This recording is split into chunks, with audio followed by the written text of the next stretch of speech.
Hey guys, in this video, I'm going to show you a few different ways you can tie spoons onto your line. And unfortunately, it is not as simple as tying it directly onto your line because over time, reeling that lure in, that lure is going to spin in the water, and that spin is going to cause your line to twist, which can result in bird's nests and knots. So to prevent that from happening, what we need are two things.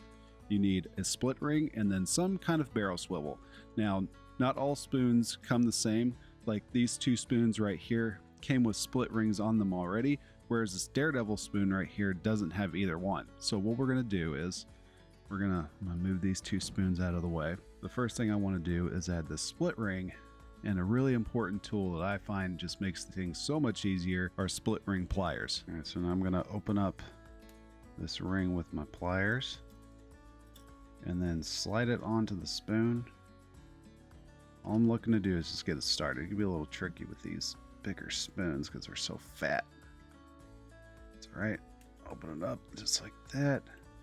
All right, now that we got it started, you can just slide it into the eye and start spinning it around until it snaps into place.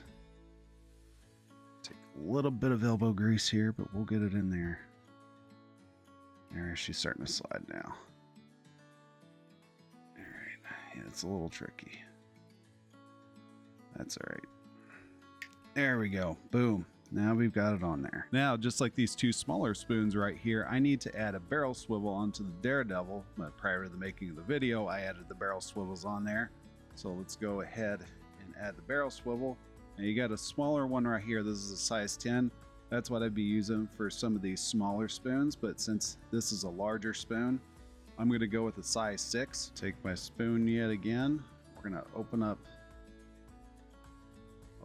this ring, slide that barrel swivel on there.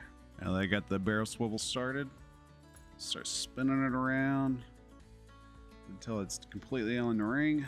Boom. Now we're in business. Now I'm prepared to tie my spoon onto the line, and there are a few different ways to do this. Option 1, you can tie your spoon onto the leader like this, or tying it onto that split ring, and then the leader can go all the way up to a barrel swivel, which is then tied on to the main line. This is not my preferred way to do it, but this is a way you can do it. My leaders are usually about 1 to 2 feet long. Option 2 is to tie the main line directly to the barrel swivel that's attached to your spoon. Now this is my preferred way to do it if I'm fishing with mono and fluoro, but what if you're fishing with braid? On the days I'm fishing with braid, I'm going to tie a 1 to 2 foot leader onto my braid with either a double uni knot or a blood knot.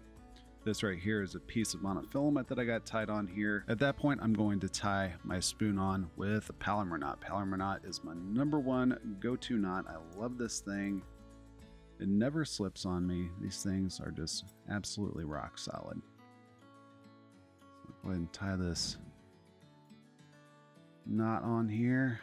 Finish up my rig. And if you guys have any questions about the knots that I'm tying in this video or the ones that I've mentioned, I've got an entire playlist you guys can check out. I encourage you guys to go over there and give it a look-see. And there we have it. So if you guys want to learn how to tie those knots, or if you want to learn about any other fishing rigs you can make, I'll leave a couple playlists you can pick from right here. Thanks for watching, guys, and I hope to see you over there.